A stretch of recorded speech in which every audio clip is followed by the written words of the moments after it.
السلام علیکم، تفتیش نیوز کے ساتھ میں ہوں عابد افضل۔ سب سے پہلے دیکھیے آج کی ہیڈ لائنز۔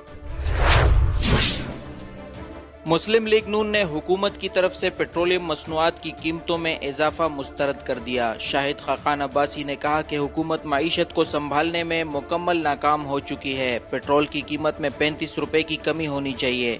دوسری طرف خواجہ آصف نے عمران خان سے استعفیٰ کا مطالبہ کر دیا۔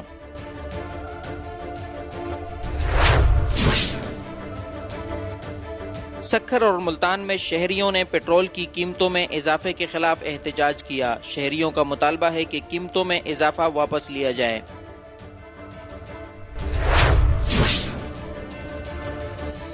معاون خصوصی شہباز گل نے کہا ہے کہ پیٹرولیم مصنوعات کی قیمتوں میں اضافے کو سیاسی رنگ نہ دیا جائے، قیمتیں عالمی منڈی کے مطابق طے کی گئی ہیں، حکومت نے جو فیصلہ کیا ہے وہ ملکی معیشت کے لیے ضروری تھا۔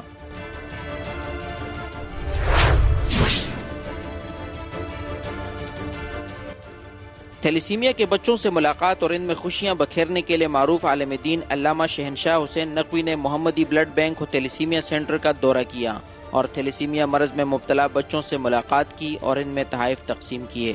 اس موقع پر اظہار خیال کرتے ہوئے علامہ شہنشاہ حسین نقوی کا کہنا تھا کہ محمدی فاؤنڈیشن کی کامیابی کی گونج پورے پاکستان میں ہے اور کافی عرصے سے خواہش تھی کہ اس ادارے کا دورہ کیا جائے۔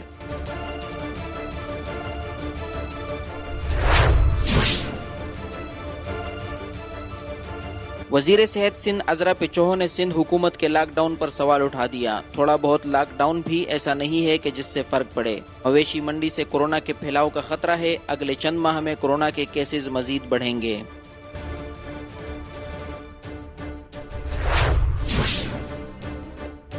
ایور گرین پاکستان فاؤنڈیشن کے سی ای او واجد علی خان اور سیکرٹری جنرل میڈم تاجور نے آج کراچی قطر اسپتال کے medical superintendent M S Naushad صاحب اور اسٹاف سے شجرکاری مہم کے حوالے سے ملاقات کی۔ میٹنگ میں آنے والے دنوں میں قطر اسپتال میں شجرکاری مہم پر تبادلہ خیال ہوا۔ کراچی کے علاقے بلدیہ ٹاؤن میں رکن سندھ اسمبلی ملک شہزاد اعوان کی سربراہی میں جاری ترقیاتی کاموں میں تیزی، کئی سالوں بعد اہم سڑک کی تعمیر آخری مراحل میں۔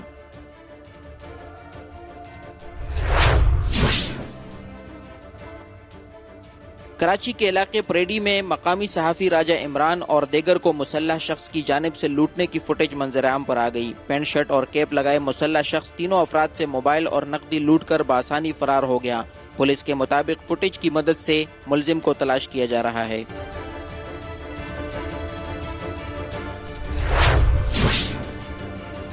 مزید خبروں اور اپڈیٹس کے لیے وزٹ کیجیے www.taftishnews.tv